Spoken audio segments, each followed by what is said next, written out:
ஒன்னு சேர பொறுப்பெடுத்து உருகும் இந்த மாது தெற்கு திச தென்றலிடும் தினமும் விடும் தூது.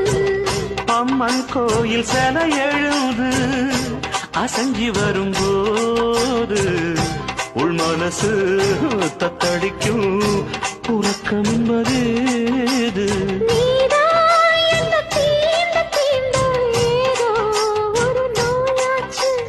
நான் தான் உன்னை சீண்டி சீண்டி பார்த்து ரொம்ப நாளாச்சு.